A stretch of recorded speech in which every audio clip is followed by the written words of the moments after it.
దేవునికి స్తోత్రములు. క్రీస్తు నామమున మీ అందరికీ వందనాలు తెలియజేస్తూ ఉన్నాను. ప్రియ దేవుని బిడ్డలారా, ఈ సమయంలో మనము అంటే 2024వ సంవత్సరం చివరి నెల చివరి ఆదివారమున ప్రవేశించాం. దేవుడు ఇలా కృప చూపించి నడిపించిన విధానాన్ని బట్టి ప్రభువుకు మహిమ కలుగునుగాక. అది మాత్రమే కాదు, క్రిస్మస్ దినాన్ని కూడా చక్కగా జరుపుకున్నట్టుకు ప్రభు కృప చూపించాడు. అందుని బట్టి ప్రభువుకు మహిమ కలుగునుగాక. ప్రియులారా, ఈ సమయంలో విశ్రాంతి అనే అంశాన్ని దేవుని యొక్క వాక్య భాగము నుండి మనము ధ్యానం చేసుకుందాం. ఎందుకనగా యేసుప్రభు వారు లేకపోతే దేవుడు, యెహోవా దేవుడు ఏ రీతిగా ఆయన 7వ దినాన్న విశ్రాంతి పొందాడో ఆ 7వ దినాన్ని గురించి ఆ దేవుని యొక్క వాక్య భాగంలో మనము చూసుకుందాం. బైబిల్ గ్రంథంలో మనము హెబ్రీయులకు రాసిన పత్రిక 4వ అధ్యాయము 1వ వచనం నుంచి చూసినప్పుడు చాలా విషయాలు ఇందులో వ్రాయబడి ఉన్నాయి. కాబట్టి చాలా జాగ్రత్తగా వాక్యాన్ని ధ్యానం చేద్దాం. హెబ్రీయులకు రాసిన పత్రిక 4వ అధ్యాయము 1వ వచనం నుంచి చదువుకుందాం. ఆయన యొక్క విశ్రాంతిలో ప్రవేశించుటకు వాగ్దానము ఇంకా నిలిచి ఉండగా మీలో ఎవడైనను ఒకవేళ ఆ వాగ్దానం పొందకుండా తప్పుపోవునేమో అని భయము కలిగి ఉందము. ప్రార్థన చేసుకుందాం. మమ్మల్ని మికిలిగా ప్రేమించిన మా ప్రియ పరలోకపు తండ్రి, పరిశుద్ధుడా, మీ ఘనమైన పరిశుద్ధమైన పాదములకినైనా వందనాలు, స్తోత్రాలు, కృతజ్ఞతలు చెల్లిస్తూ ఉన్నాం. ప్రభా, ఈ సమయంలో నీ వాక్యాన్ని మేము ధ్యానం చేస్తూ ఉండగా మాతో మాట్లాడి బలపరచమని, అయినా మేము అటు ఇటు కాకుండా నీ వైపు చూస్తూ ముందుకెళ్ళడానికి సహాయం చేయమని యేసు నామమున ప్రార్థించి అడిగి వేడుకొనుచున్నాము తండ్రి, ఆమేన్.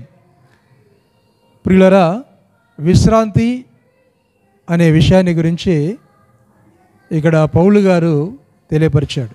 అనగా హెబ్రీయులకు రాసిన పత్రిక 4వ అధ్యాయంలో తెలియపరిచాడు. వాస్తవంగా విశ్రాంతి అనగా ఏమిటి? ఒక విధంగా చెప్పాలంటే ఈ లోకాన్ని వదిలిపెట్టి పరలోకం వెళ్ళటం, దాన్ని విశ్రాంతి అని మనం అంటాం. కొంతమంది నిద్రపోతూ ఉంటారు. నిద్రపోయే సమయంలో మనం ఏమంటామంటే అతడు విశ్రాంతి తీసుకుంటున్నాడు అని అంటాం, అంటే ఒక భాగముగా. కాబట్టి ఈ లేఖన భాగాన్ని జ్ఞాపం చేసుకున్నప్పుడు హెబ్రీయులకు రాసిన పత్రిక 4వ అధ్యాయంలో కొంతమంది విశ్రాంతిలో ప్రవేశిస్తూ ఉన్నారు అని చెప్పబడింది. కొంతమంది వారు విశ్రాంతిలో ప్రవేశించలేదు అన్న లేఖన భాగాలు కూడా వ్రాయబడ్డాయి. కాబట్టి మనందరికీ వాగ్దానం ఒకటి ఉన్నది. ఏమిటి అనగా విశ్రాంతిలో మనము ప్రవేశించాలి అని. విశ్రాంతి అనగా అంటే పరలోకములో మనం ప్రవేశించాలి అన్నది దేవుని యొక్క వాక్య భాగం. ఇక్కడ మాట్లాడేటువంటి సందర్భాల్లో దేవుని వాక్యాన్ని మనం జ్ఞాపం చేసుకున్నప్పుడు ఇక్కడ తెలియపరిచే విషయం ఏమిటి అనగా, ఐగుప్తు ప్రజలు ఏ రీతిగా ఐగుప్తు నుంచి ప్రయాణమై కనాను చేరారో ఆ కనాను చేరినటువంటి పరిస్థితిని మాట్లాడుతూ దాన్ని ఏమన్నాడంటే విశ్రాంతి అన్నాడు. కనాను అన్నది దేవుని రాజ్యానికి ఒక మాదిరిగా మనం చూస్తూ ఉన్నాం. ఐగుప్తు ఏ రీతిగా పాపానికి సాదృశ్యముగా ఉన్నదో అదే రీతిగా విశ్రాంతి అన్నది ఆ ఐగుప్తు నుంచి వారు బయలుదేరి కనానులో ప్రవేశించడం అన్నది అక్కడ పరలోక రాజ్యానికి సంబంధించినటువంటి విషయము అని దేవుని యొక్క వాక్యాన్ని బట్టి మనము గ్రహించాలి. ప్రియులారా, దేవుని జ్ఞాపం చేసుకున్నప్పుడు దేవుడైతే ఆయన 6 దినాలు సమస్తాన్ని చేసి 7వ దినమున ఆయన విశ్రమించెను అని దేవుని వాక్యము సెలవిస్తూ ఉంది. ఎలా చేశాడు? ఆదికాండం 2వ అధ్యాయాన్ని, ఆ వాక్య భాగాన్ని మనం చూసినట్లయితే ఆ 2వ అధ్యాయము మొదటి వచనం నుంచి 3 వచనాల వరకు దేవుని వాక్యంలో కొన్ని విషయాలు వ్రాయబడ్డాయి. చదువుకుందాం. చూడండి ఏమి రాయబడి ఉన్నది. ఆకాశమును భూమియు వాటిలోనున్న సమస్త సమూహమును సంపూర్తి చేయబడిను. దేవుడు తాను చేసిన తన పని 7వ దినమున సంపూర్తి చేసి తాను చేసిన తన పని అంతటిని 7వ దినమున విశ్రమించెను. దేవునికి స్తోత్రం. ఏమేంటండి? 7వ దినమున విశ్రమించెను.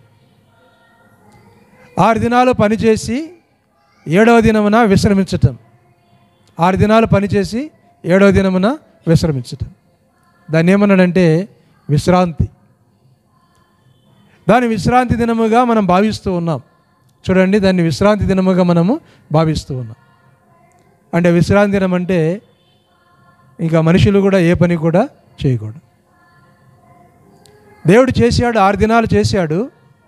6 దినాలు చేసి 7వ దినమున విశ్రమించాడు. ఆయన విశ్రమించడమే కాకుండా తన ప్రజలకు ఆయన చెప్పిన మాట ఏమిటి అనగా, విశ్రాంతి దినమున ఎవరు కూడా ఏ పని కూడా చేయకూడదు అన్నటువంటి భాగాన్ని ఆయన తెలియపరిచాడు. ఎవరు ఏ పని చేయకూడదు, విశ్రాంతి దినాన్న ఎవరు ఏ పని చేయకూడదు. ప్రియులరా, దేవుడు మనకు దినాలు ఇచ్చాడు, నెలలు ఇచ్చాడు, సంవత్సరాలు ఇచ్చాడు. ఇలా కాలంలో మనం ఉన్నాం. కాలంలో ఉన్న మనము ఏ రీతిగా ఏ విధంగా ముందుకు వెళ్ళిపోవాలో ప్రతి దినాన్ని జ్ఞాపకం చేసుకుంటూ ప్రతి దినము దేవుడిచ్చినదిగా భావించి మనం ముందుకు వెళ్ళడం అన్నది ఎంతైనా అవసరం.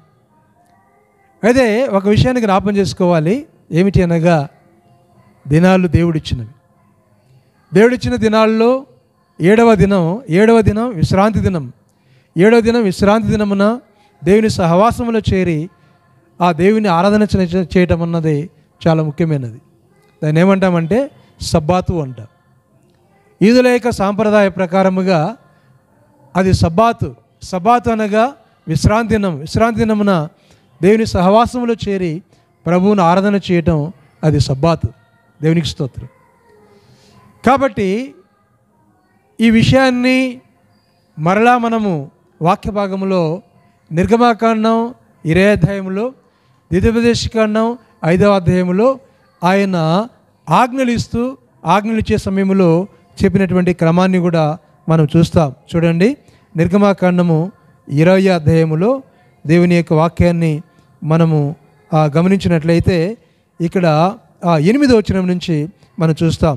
20వ అధ్యాయము 8వ వచనం నుంచి, విశ్రాంతి దినమును పరిశుద్ధముగా ఆచరించుటకు జ్ఞాపకం ఉంచుకునుము. 6 దినములు నీవు కష్టపడి నీ పని అంతయు చేయవలెను. 7వ దినమున నీ దేవుడైన యెహోవాకు విశ్రాంతి దినము. దానిలో నీవైనను, నీ కుమారుడైనను, నీ కుమార్తెనను, నీ దాసుడైనను, నీ దాసి అయినను, నీ పశువైనను, నీ ఇళ్ళలోనున్న పరదేశి అయినను ఏ పనియు చేయకూడదు. ఇక్కడ భూలోకములో విశ్రాంతి దినాన్ని గురించి, అంటే సబ్బాతు గురించి ఇక్కడ వ్రాయబడి ఉంది. ప్రియులరా, ఆ భాగములో దేవుని వాక్యాన్ని జ్ఞాపకం చేసుకున్నప్పుడు దేవుని పని అన్నది భూమి మీద సమాప్తమైనది. అంటే భూమి ఆకాశములు చేయటం, ఆయన సమస్తాన్ని చేయటం, అన్నీ నిర్మించటం, అదంతా పూర్తయిన తర్వాత జ్ఞాపకం చేసుకుంటున్నాం ఏంటంటే ఆయన విశ్రాంతి పొందెను అన్న విషయాన్ని జ్ఞాపకం చేస్తాం. ఆ దినాన 6వ దినాన దేవుడు మనిషిని చేశాడు. మనిషిని ఏ దినాన చేశాడంటే 6వ దినాన చేశాడు. అంటే సృష్టి ప్రారంభమై అవన్నీ చేస్తూ 6వ దినాన మనిషిని చేసి ఆయన కంప్లీట్ చేసినటువంటి క్రమాన్ని దేవుని వాక్యంలో మనం చూస్తూ ఉన్నాం. ప్రియులారా, ఎందుకు 7వ దినము అని మనం అనుకుంటున్నామంటే 7 అన్నది పరిపూర్ణత అని దేవుని వాక్యం సెలవిస్తుంది. అది మాత్రమే కాదు, 7 అన్నది పరలోక రాజ్యాన్ని కూడా చూపిస్తూ ఉంది. 7 అన్నది అనగా దేవుని యొక్క రాజ్యంలో చేరటం. ఇశ్రాయేలు ప్రజలు ఏ రీతిగా వారు ప్రభువును అంటే వారి పని చేసుకొని వారు 7వ దినాన్న సబాతును ఆచరిస్తారో అదే క్రమాన్ని బైబిల్ గ్రంథంలో మనం ఇక్కడ చూస్తూ ఉన్నాం. ప్రియులారా, పౌలు గారు హెబ్రీయులకు రాసిన పత్రిక 7వ అధ్యాయంలో విశ్రాంతి అనే మాట మాట్లాడాడు అని అంటే అక్కడ ఆయన ఉద్దేశం ఏంటంటే పరలోకములో విశ్రాంతిలో మనము చేరాలి. 7వ దినాన్ని జ్ఞాపం చేస్తూ ఆ తర్వాత పరలోక రాజ్యాన్ని జ్ఞాపం చేస్తూ ఇక్కడ విశ్రాంతి దినముగా భూలోకములో మనం ఆరాధన చేస్తే ఈ ఆరాధన అన్నది, ఈ విశ్రాంతి దినం అన్నది, ఆరాధన అన్నది విశ్రాంతిగా అంటే మానవులకి రక్షణగా విశ్రాంతిగా పరలోకములో చేరుతున్నటువంటి క్రమాన్ని గురించి ఆయన మాట్లాడుతూ ఉన్నాడు. ప్రియులారా, ఇక్కడ ఈ 4వ అధ్యాయం అంతా కూడా అదే విషయాన్ని మనకు చూపిస్తూ ఉంది. చూడండి ఒకసారి మనము దేవుని వాక్యాన్ని 4వ వచనానికి రండి. 4వ అధ్యాయము 4వ వచనం. దేవుడు 7వ దినమందు తన కార్యములన్నిటినీ ముగించి విశ్రమించెను అని 7వ దినమును గురించి ఆయన ఒక చోట చెప్పి ఉన్నాడు. ఇదియునుగాక ఈ చోటననే వారు నా విశ్రాంతిలో ప్రవేశింపరు అని చెప్పి ఉన్నాడు. ఇందులో 2 భాగాలు ఉన్నాయి. కొందరు విశ్రాంతిలో ప్రవేశిస్తూ ఉన్నారు, మరి కొంతమంది విశ్రాంతిలో ప్రవేశించరు అన్నాడు. కొందరు ప్రవేశిస్తున్నారు, విశ్రాంతిలో ప్రవేశిస్తున్నారు, కానీ మరి కొంతమంది మాత్రం విశ్రాంతిలో ప్రవేశించటం లేదు అన్నాడు. చాలా జాగ్రత్తగా గమనించండి. ఈ విశ్రాంతి పరలోకమే, ఈ విశ్రాంతి పరలోకమే. భూలోకంలో ఎంతకాలం బ్రతికినా, ఎంతకాలం జీవించినా, ఎన్ని గొప్ప కార్యాలు జరిగినా, ఎంత వెండి బంగారం మనకున్నా, మనము ఎంత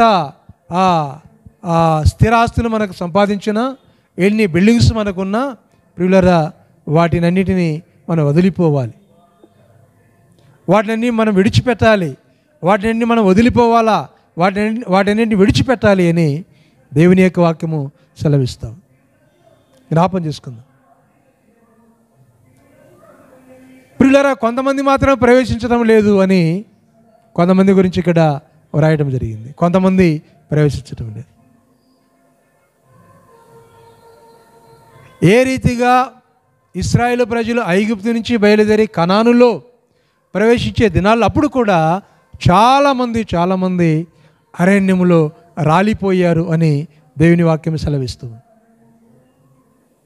వారు విశ్రాంతిలో ప్రవేశించలేదు, అనగా వారు కనానులో ప్రవేశించలేదు, వారు దేవుని యొక్క రాజ్యంలో ప్రవేశించలేదు, దేవుని యొక్క రాజ్యానికి వారు పాత్రులుగా లేరు, వారు పాత్రులుగా లేరు. దేవుని భూమిలో ఉన్నారు, దేవుడిచ్చిన ఆహారం తీసుకున్నారు, దేవుడిచ్చిన ఆశీర్వాదాలు పొందారు, దేవుడిచ్చిన అన్నం తిన్నారు, దేవుడిచ్చిన మన్నాన్ని భుజించారు, దేవుడిచ్చినటువంటి వస్త్రాలు ధరించుకున్నారు, దేవుడిచ్చినటువంటి చెప్పులు ధరించుకున్నారు, దేవుడిచ్చినవి సమస్తాన్ని వారు అనుభవించారు. అయితే ఏమైందండి? వారి విశ్రాంతిలో ప్రవేశించాలి. కనుకనే ఇక్కడ 4వ వచనంలో పౌలు అన్నారు, కొందరు విశ్రాంతిలో ప్రవేశించరు అన్నాడు. ఏమన్నాడండి? కొంతమంది విశ్రాంతిలో ఏమాత్రము ప్రవేశించరు అన్నాడు. జ్ఞాపం చేసుకోండి. కనుక బైబిల్ గ్రంథాన్ని మనం చూసినట్లయితే ఇక్కడ ఆ ద్వితీయోపదేశకాండం 31వ అధ్యాయము 8వ వచనంలో కొన్ని విషయాలు వ్రాయబడ్డాయి ఆ యొక్క విశ్రాంతిని గురించి. చూడండి, ద్వితీయోపదేశకాండము 31వ అధ్యాయము 8వ వచనం. నీ ముందర నడుచువాడు యెహోవా, ఆయన నీకు తోడై ఉండును, ఆయన నిన్ను విడవడు, నిన్ను ఎడబాయడు, భయపడకుము, విస్మయమందుకుమని ఇశ్రాయేల్ అందరి ఎదుట అతనితో చెప్పాను. దేవునికి స్తోత్రం. అంటే 31వ అధ్యాయంలో మోసే ఇశ్రాయేలందరితో ఈ మాటలు చెప్పుట చాలించి వారితో మరలా ఇట్లనెను, నేడు నేను 120 ఏండ్ల వాడనై ఉన్నాను. అంటే ప్రయాణం. మోషే కొంతకాలం ప్రయాణం చేశాడు. ఆయన వారిని నడిపించాడు. నడిపించిన క్రమాన్ని మనం చూస్తాము. ఆ మోషే నడిపించిన క్రమం అయిన తర్వాత ఇక్కడ యెహోషువతో అంటా ఉన్నాడు, అనగా ఐగుప్తు నుంచి కనాను వెళ్ళాలి, కాబట్టి నేను విడవను, నేను తోడుగా ఉంటాను, నేను కాపాడుతాను, రక్షిస్తాను అనేటువంటి మాటలు దేవుని యొక్క వాక్యములో మనం చూస్తూ ఉన్నాం. ఇలా ప్రభు మాట్లాడుతున్నాడు, నేను విడవను, ఎడబాయను, తోడుగా ఉంటాను, నడిపిస్తాను అని ఆ మాటలు బైబిల్ గ్రంథములో రాయబడినటువంటి విషయాలు చూస్తూ ఉన్నాం.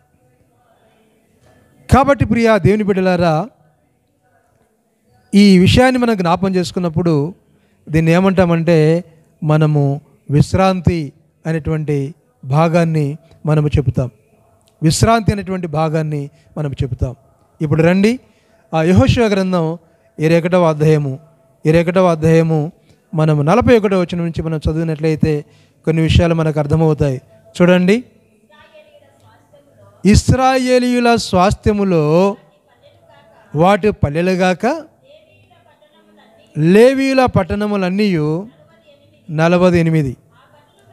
ఆ పట్టణములన్నిటికీ పొలములుండెను, ఆ పట్టణములన్నీ అట్లే ఉండెను.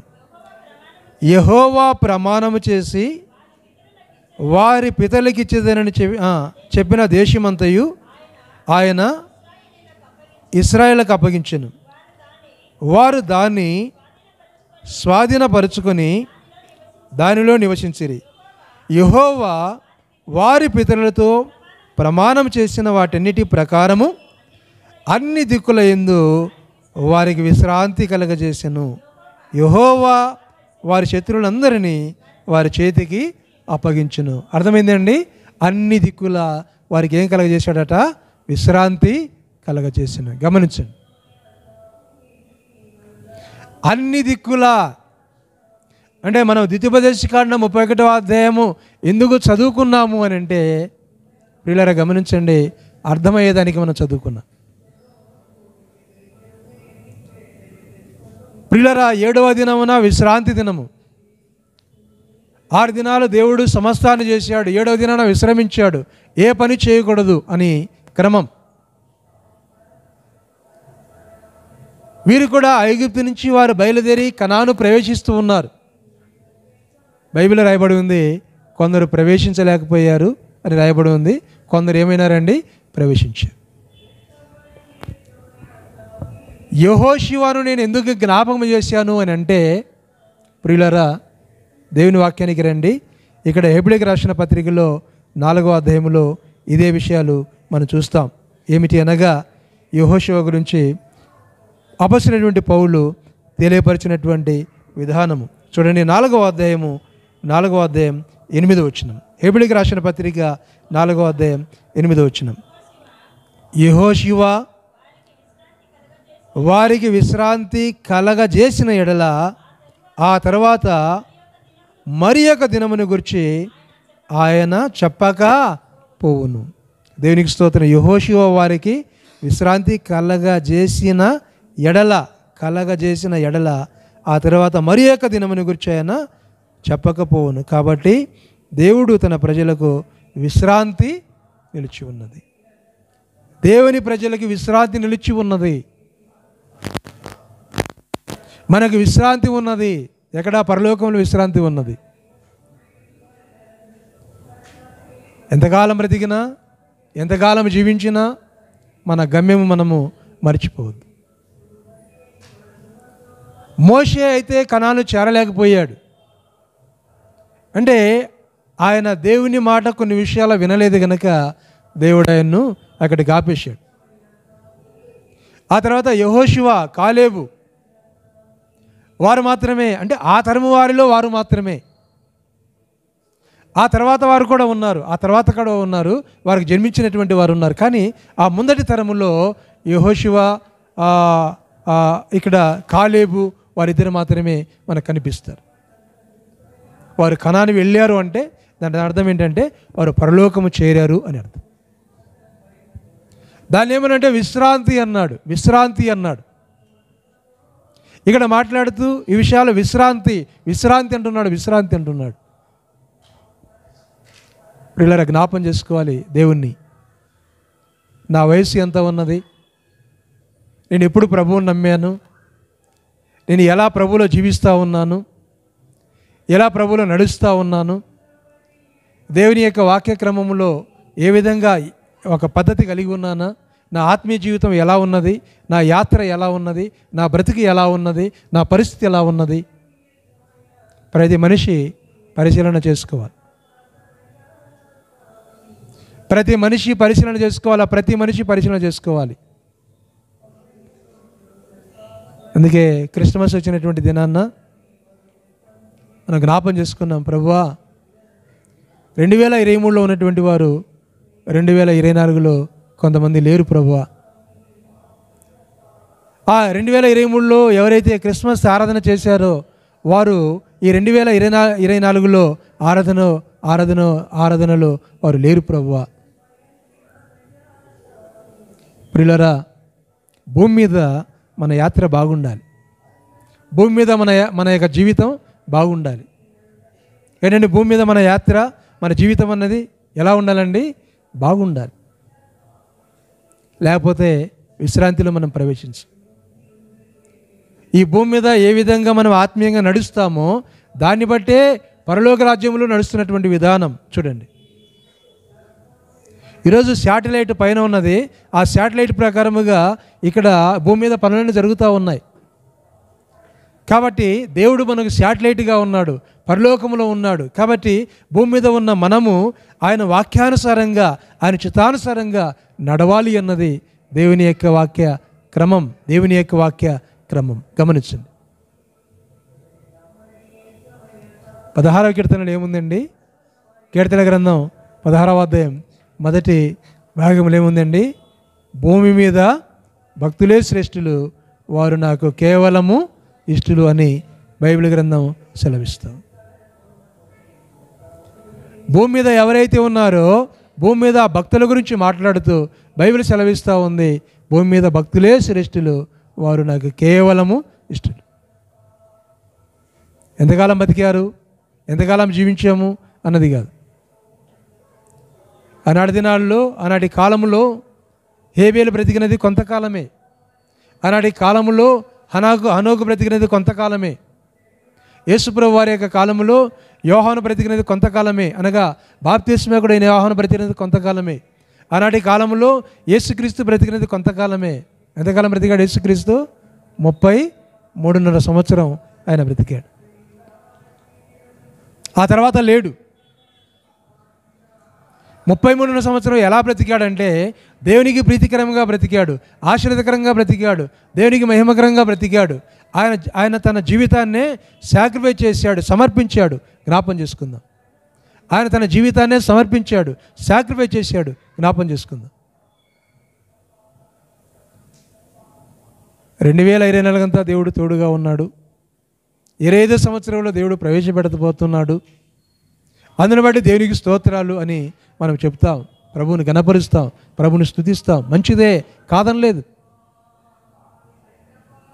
కానీ ప్రియా దేవుని బిడ్డలారా, జ్ఞాపం చేసుకుందాం, దేవుడు సంవత్సరాలు మనకి ఇచ్చాడంటే ఆ సంవత్సరాల్లో మనం ఏ రీతిగా వాటిని, ప్రతి నిమిషము ఏ రీతిగా వాటిని మనము ఉపయోగించుకోవాలో జాగ్రత్తగా గమనించాలి. పోయిన సమయం తిరిగి రాదు, దినాలు తిరిగి ఆ దినాలు రానే రావు, తిరిగి ఆ దినాలు రానే రావు. ఒక్క నిమిషం కూడా రాదు, తిరిగి ఒక్క నిమిషం కూడా రాదు. ప్రియులారా, కాలము చాలా విలువైంది, కాలము చాలా విలువైనది, కాలము చాలా విలువైనది. కాలములో చాలామంది కాలాన్ని ఉపయోగించుకోకుండా వారు వెళ్ళిపోయినటువంటి వారు ఉన్నారు. కొంతమంది కయ్యూని కానీ, అహీతోపేలు కానీ, యూదా ఇస్కరియోతు కానీ, ఇలాంటి వారు దేవుడిచ్చిన సమయాన్ని చక్కగా ఉపయోగించుకోక వారు ఎంతో నాశనం అయిపోయారు. అలాంటి వారు బైబిల్ గ్రంథంలో చూస్తున్నాం, నేటి దినాల్లో కూడా మనం చూస్తూ ఉన్నాం. కాలం తిరిగి రాదండి, సమయం తిరిగి రాదండి. గమనించి దేవుడిచ్చిన సమయం, దేవుడిచ్చిన కాలం తిరిగిరా. ఒకసారి వెనక్కి చూసుకోవాలి. ప్రభువా, ఎన్ని దినాలు నేను మందిరానికి వెళ్ళాను, ఎన్ని దినాలు నేను ఆరాధన చేశాను, ఎంత సమయం నీలో గడిపాను. బైబిల్ గ్రంథం పౌలు గారు అంటారు, అందరూ తమ కోసమే బ్రతుకుతున్నారు కానీ దేవుని కోసం బ్రతకటం లేదు అని. మనకిచ్చిన జీవితంలో వారి కోసమే బ్రతుకుతూ ఉన్నారు కానీ దేవుని కోసం వారు బ్రతకటం లేదు, దేవుని కోసం వారు జీవించటం లేదు, దేవుని కోసం వారు బ్రతకటం లేదు. అందరూ తన సొంత కార్యాలకే బ్రతుకుతూ ఉన్నారు. ప్రియులారా, ఈ లోకంలో మన కోసం ఎంత బతుకుతామో అదంతా వృధానే. ఈ లోకంలో ఉన్నప్పుడు దేవుని కోసం మనం ఎంత బ్రతుకుతామో అదంతా కూడా విలువైనది. దేవుని కొరకు ఎంత ఖర్చు అవుతామో, దేవుని కొరకు ఎంత ప్రయాసపడతామో, దేవుని కొరకు ఎంత జీవిస్తామో అదంతా ఈ లోకములో, పరలోకములో గొప్ప బహుమానం, గొప్ప దీవెన, గొప్ప ఆశీర్వాదం. పరలోకంలో గొప్ప దీవెన, గొప్ప ఆశీర్వాదం జ్ఞాపకం చేసుకుంది. ప్రియులారా, ఇక్కడ వాక్య భాగాన్ని మనం చదివినట్లయితే ఇంకా మనము ముందుకెళ్దాం. ఇక్కడ 9-10 వచనాలు చూడండి. హెబ్రీయులకు రాసిన పత్రిక 4వ అధ్యాయం 9వ వచనం చదువుకుందాం. కాబట్టి దేవుని ప్రజలకు విశ్రాంతి నిలిచి ఉన్నది, ఎందుకనగా దేవుడు తన కార్యములు ముగించి విశ్రమించిన ప్రకారము ఆయన యొక్క విశ్రాంతిలో ప్రవేశించిన వారు కూడా తన కార్యములు ముగించి విశ్రమింతురు. ఇది ఆదికాండం 2వ అధ్యాయం మొదటి 3 వచనాల్లో ఉన్నటువంటి భాగం. యేసు ప్రభువారు, దేవుడు ఏ రీతిగా, ఆయన యెహోవా అని అనొచ్చు, యేసుక్రీస్తు అని అనొచ్చు, మనం ఎవరినైనా పర్వాలేదు.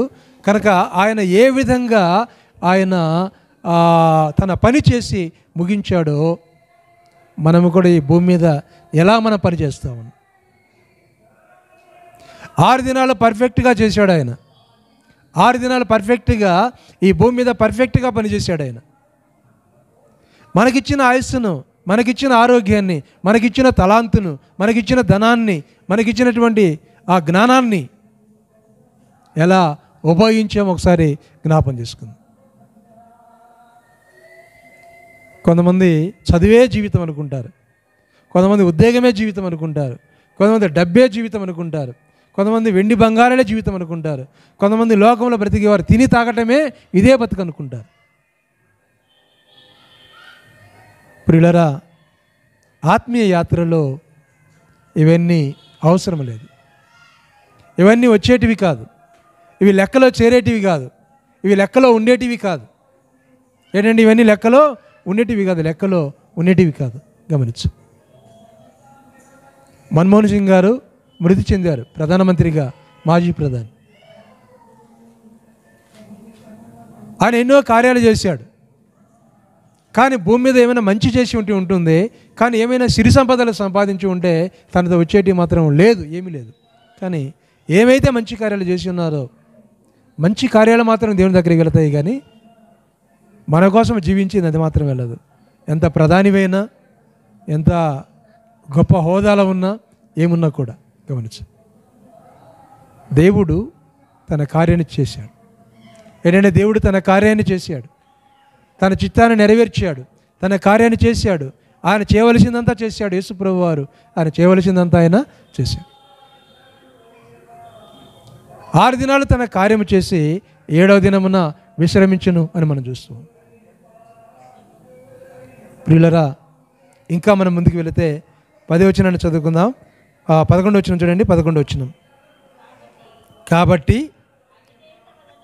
అవిధేయత వలన వారు పడిపోయినట్లుగా మనలో ఎవడును పడిపోకుండా ఆ విశ్రాంతిలో ప్రవేశించుటకు జాగ్రత్త పడుదాము. దేవునికి స్తోత్రం.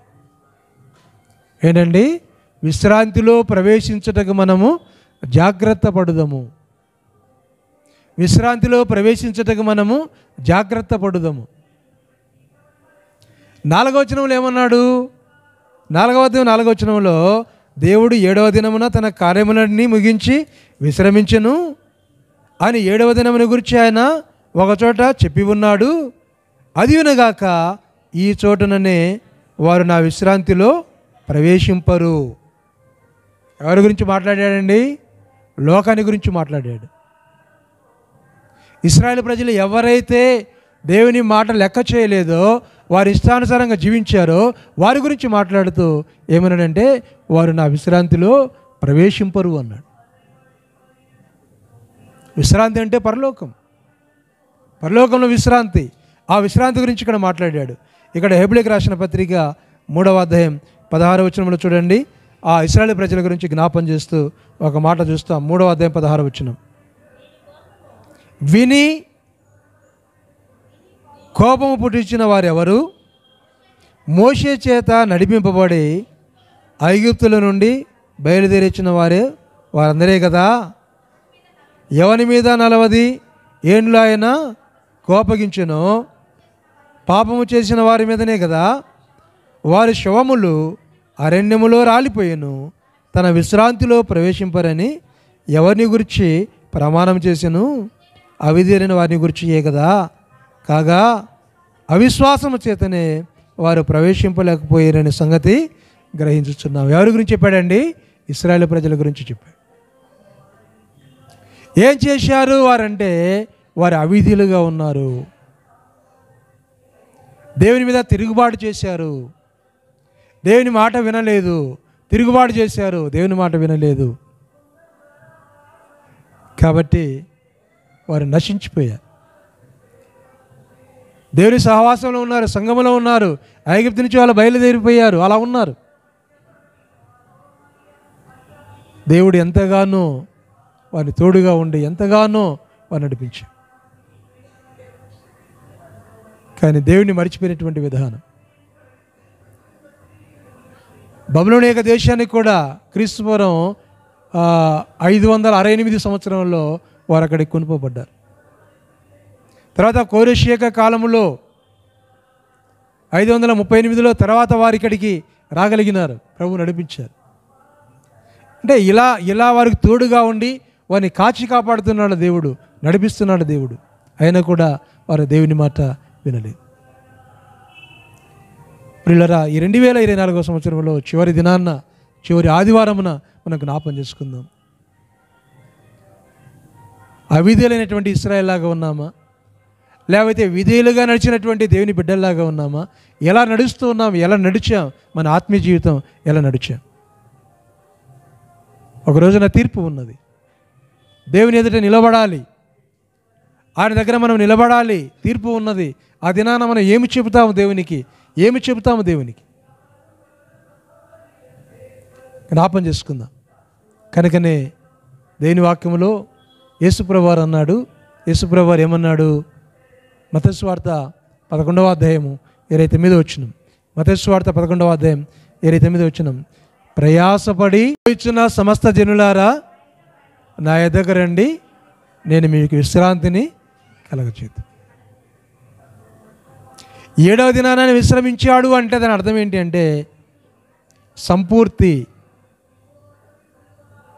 7వ దినాన్ని గురించి ఇక్కడ మాట్లాడుతున్నానంటే అర్థం ఏంటంటే పరలోక రాజ్యం గురించి మాట్లాడుతూ ఉన్నాడు. 7 అన్నది పరలోక రాజ్యాన్ని చూపిస్తుంది, దాని గురించి మాట్లాడుతూ ఉన్నాడు. ప్రయాసపడి భారం వస్తున్న సమస్త జనులారా నా ఎద్దకు రండి, నేను మీకు విశ్రాంతిని కలగచేద్దు. ఎక్కడ విశ్రాంతి? మనిషికి ఎక్కడ నెమ్మది? భూమి మీద ఏ మనిషికి నెమ్మది లేదు, ఏ మనిషికి సంతోషము లేదు. బాధలు ఉన్నాయి, కష్టాలు ఉన్నాయి, నష్టాలు ఉన్నాయి. భూమి మీద ప్రతి ఒక్కరూ ఏదో ఒక రకమైనటువంటి సమస్యలు అనుభవిస్తూనే ఉన్నారు. ఏ కుటుంబమైనా ఎవరైనా చెప్పండి, నాకు సమస్యలు లేవు, నాకు ఇబ్బందులు లేవు అని ఎవరైనా చెప్పండి? ఎవరు చెప్పలేరు. భూమి మీద ఇలాంటివి ఉంటాయి, ఇలాంటి పరిస్థితులు భూమి మీద ఉన్నాయి, ప్రతి ఒక్కరికి ఉన్నాయి, ప్రతి ఒక్కరికి ఉన్నాయి. నెమ్మది ఎక్కడనగా పరలోకములో, విశ్రాంతి ఎక్కడనగా పరలోకములో. దానికోసం మనం జీవించాలి, దానికోసం మనం బ్రతకాలి, దానికోసం ఆత్మీయంగా మనం బ్రతకాలి, ఆత్మీయంగా మనము బ్రతకాలి. ప్రియ దేవుని బిడ్డలారా, 69 దినాలు గడిచిపోయాయి.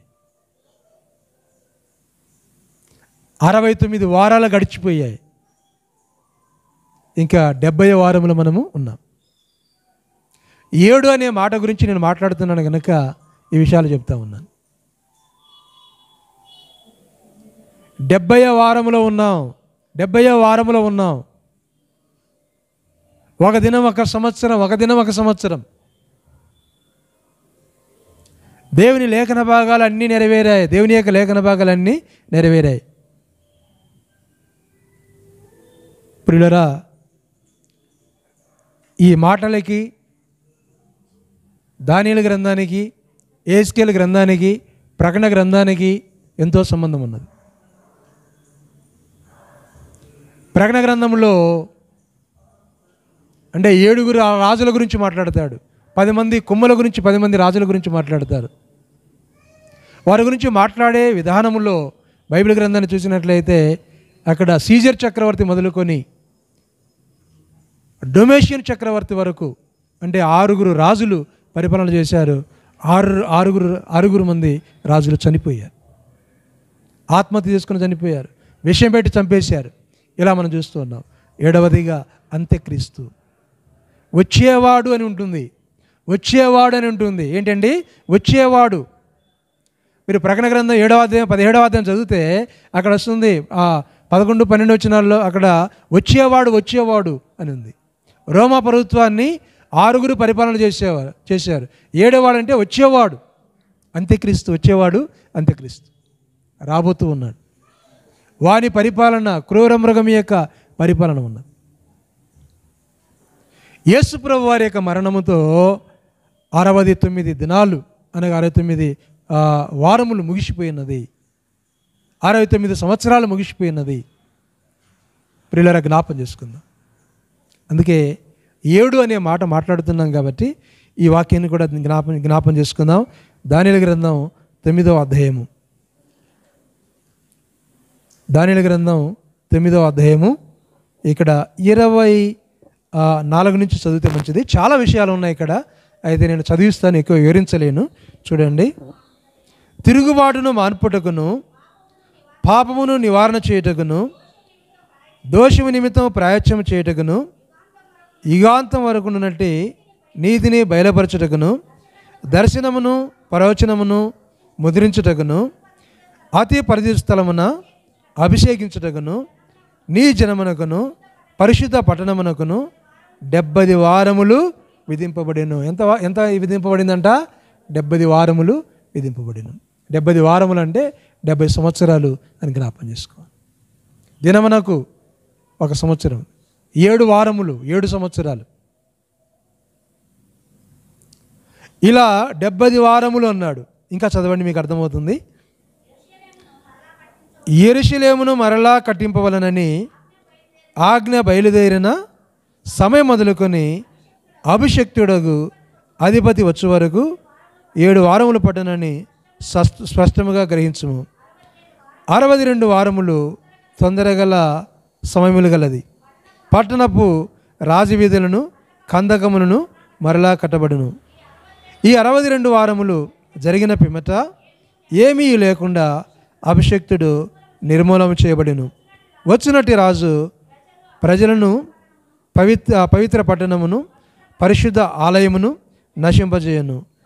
వాని అంతము హఠాత్తుగా వచ్చును, మరియు యుద్ధ కాలాంతమునందు నాశనము జరుగునని నిర్ణయింపబడిను. అతడు 1 వారం వరకు అనేకులను నిబంధనను స్థిరపరచును. అర్ధం వారం వరకు బలిని నైవేద్యమును నిలిపివేసి హేమైన దానిని నాశనం చేయవానికి రావాలనని నిర్ణయించిన నాశనం ముగించే వరకు ఇలాగూ జరుగును. చాలా విషయాలు చదివాం. అభిషక్తుడు వచ్చే వరకు అంటే అభిషక్తుడు కూడా వచ్చాడు. ఎవరండి? యేసుప్రభు వారు వచ్చాడు. అది కూడా జరిగిపోయింది. చివరిలో అంత్యక్రీస్తు గురించి రాయబడి ఉంది. అంటే 60 దినాలు అయిపోయాయి. 69 దినాలంటే 69 వారాలు అయిపోయాయి. అంటే 69 సంవత్సరాలు అయిపోయాయి. ఇలా గడిచినది.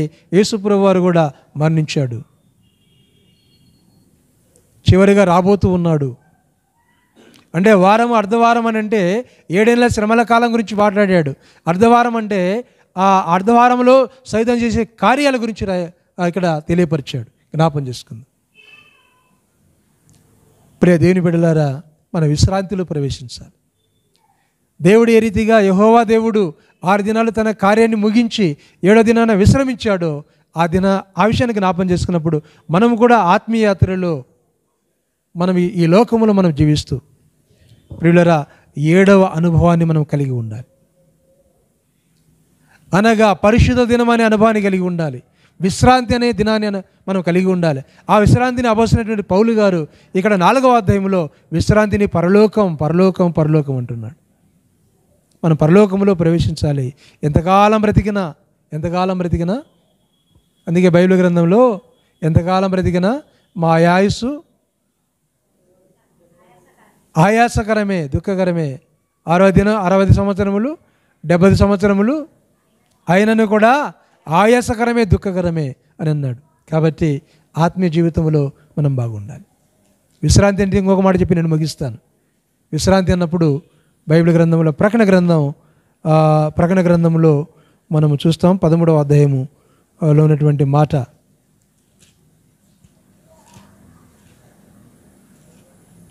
సరే 14వ అధ్యాయం 13వ వచనం. అంతటా ఇప్పటి నుండి ప్రభువునందు మృతులు ధన్యులని వ్రాయమని పరలోకము నుండి ఒక స్వరం చెప్పగా వింటిని. నిజమే, వారు తమ ప్రయాసములు మాని విశ్రాంతి పొందుదురు, వారి క్రియలు వారి వెంట పోవనని ఆత్మ చెప్పుచున్నాడు. వారు ప్రయాసమాని ఎక్కడికి వెళతారంట? విశ్రాంతిలోనికి వెళతారు. విశ్రాంతి అంటే ఇక్కడ అర్థం ఏంటి? పరలోకం.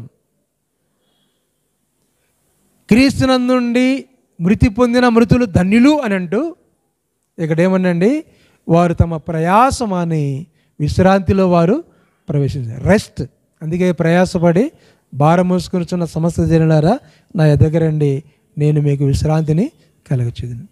మనిషికి నెమ్మది లేదు, సమాధానం లేదు. మనిషి ఆత్మీయ యాత్రలో విజయాన్ని పొందాలంటే యేసు ప్రభువాన్ని వెంబడిస్తూ ఉండాలి. సృష్టికర్త అనే దేవుణ్ణి వెంబడిస్తూ ఉండాలి. సృష్టికర్తైన దేవుడే మన కోసం ఈ లోకానికి నరుడిగా వచ్చాడు, రక్తాన్ని కార్చాడు, చిందించాడు. సంఘాన్ని ఆయన కొన్నాడు, మనల్ని కొన్నాడు. మన మనసొత్తు కాదు, ఆయన సొత్తు, ఆయన మనల్ని కొన్నాడు. జ్ఞాపం చేసుకుందాం.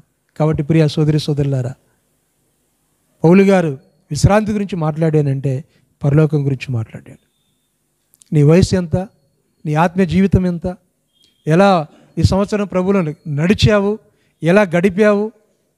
ఎంత సమయాన్ని దేవునికి ఇచ్చావు? ఎలా జీవించావు అన్న విషయాన్ని జ్ఞాపం చేసుకుంది. కొంతమంది ఆత్మీయంగా నడవలేదు కనుక వారు విశ్రాంతిలో ప్రవేశించలేదు అని హెబ్రీ 3:16 మనం చూచాం. ఆత్మీయతలు చక్కగా నడిచారు గనక వారు విశ్రాంతిలో ప్రవేశించారు అని యెహోషువ గ్రంథం 21వ అధ్యాయంలో ఉన్నటువంటి భాగాలను మనం చూచాం. అక్కడ 40-45 భాగాలు ఉన్నటువంటి వాక్య భాగాన్ని మనం చూచాం. జ్ఞాపం చేసుకుందాం. యేసు ప్రభువు వారి విశ్రాంతిలో ప్రవేశించాడు. యెహోవా దేవుడు ఏ రీతిగా 7వ దినాన విశ్రమించాడో యేసు ప్రభువు వారు కూడా 7వ మాట సిలువలో పలికి ఆయన ఎక్కడ విశ్రమించాడండి? సిలువలో ఆయన తన ప్రాణాన్ని అర్పించాడు. ఆ దేవుడు తిరిగి ఎక్కడ కనపడ్డాడండి? 3వ దినాన కనపడ్డాడు. ఎక్కడున్నాడండి? ఆయన పరలోకములో ఉన్నాడు. మనం కూడా విశ్రాంతిలో పరలోకములో ఉండాలి అంటే ప్రభువుని నమ్ముకొని దేవుని మార్గంలో ఉండాలి. పాపము చేయకుండా పరిశుద్ధమైన జీవితం జీవించాలి అని దేవుని వాక్యము సెలవిస్తుంది. దేవుడు ఈ మాటలు దీవించి ఆశీర్వదించును గాక. దేవునికి స్తోత్రం. హల్లెలూయా. ప్రేమ కలిగిన దేవ, పరిశుద్ధుడా, ఈ సమయంలో మీరు మాకు అందించిన లేఖన భాగాన్ని బట్టి వందనాలు, స్తోత్రాలు చెల్లిస్తున్నాం. ప్రభువా, మమ్మల్ని బలపరిచి నేను ఆత్మీయముగా మా ఆత్మీయ యాత్ర చక్కగా ఉండి ప్రభువా నీ విశ్రాంతిలో ప్రవేశించే కృప దయచేయమని, వాక్యమైన ప్రతి బిడ్డ ఆ రీతిగా సిద్ధపడుతూ నేను సిద్ధపరచు ఉండే కృప దయచేయమని యేసునామమున ప్రార్థించి వేడుకొనుచున్నాం తండ్రి. ఆమేన్. దేవునికి స్తోత్రం. హల్లెలూయా, హల్లెలూయా.